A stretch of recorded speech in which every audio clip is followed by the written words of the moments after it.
Hello and welcome to The Science Behind, the show which analyzes various parts of our best fantasy and looks at them with real-world science.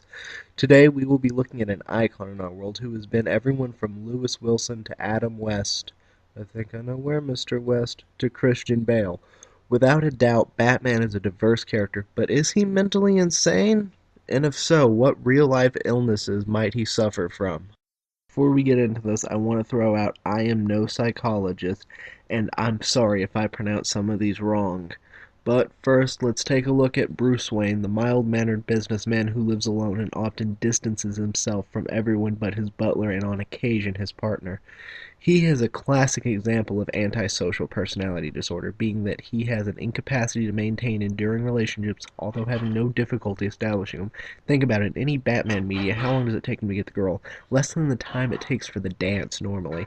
And yet, by the next Batman movie, they are gone. Why? Because he cannot maintain a relationship due to his double life, markedly prone to blame others or to offer plausible rationalizations for the behavior that brought the person into conflict with society. Now, I know what you're thinking.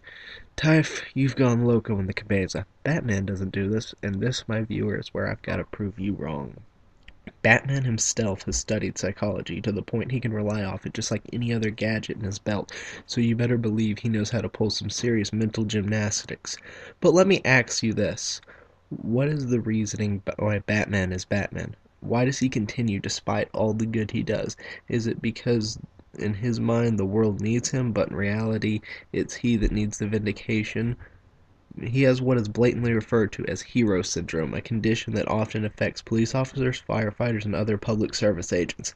The hero syndrome may also be a more general yearning of self-worth to the point of putting themselves and others in dangerous situations in order to earn said vindication. And now let's get to the elephant in the room. Robin's costume, the source of many pedophile-related jokes throughout the ages. What if I told you this has nothing to do with Batman being a perv, and not him being able to let go? Are you intrigued now? Well, we know that first Dick Grayson was Robin, a former circus performer whose costume was modeled after a circus act. Now, why has it not changed throughout the four incarnations of Robin? Because Batman has clinical depression, a side effect of which is the inability to let go and the setting of unrealistic goals constantly. Like, for instance, what is Batman's overall goal? To rid Gotham of any and all crime. And let's not forget his aversion to authority. By going and taking the law into his own hands, he becomes a vigilante, thus opposing the social norm and the same law he forces others to uphold. Schizoid personality disorder is characterized by a lack of interest in social relationships, a tendency towards a solitary lifestyle, secretiveness, and emotional coldness, which we can agree he has. Schizoidal personality disorder is a personality disorder characterized by a need for social isolation, anxiety in social situations, odd behavior and thinking, and often unconventional beliefs. People with this disorder feel extreme discomfort with maintaining close relationships with people, and therefore they often don't. And of course, post-traumatic stress disorder, which is famously associated with witnessing a traumatic or life-changing event, which we know for a fact that happened to Mr. Wayne. Factitious disorder by proxy is another one, which is used to describe a behavioral pattern which a caregiver deliberately exaggerates, fabricates, and/or induces physical, psychological, or mental health problems in those they take care of, and that clearly happens to, say, people like Robin and his other young stewards. So what have we learned about Batman today, all in all?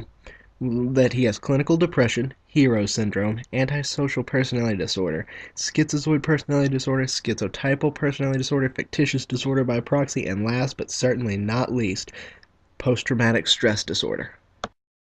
Thank you so much for watching this video, and I want to know what you guys think, so tell me what you thought of this in the comments down below, and if you enjoyed it, feel free to tell me, and please like, favorite, and subscribe this video, and really get it out there.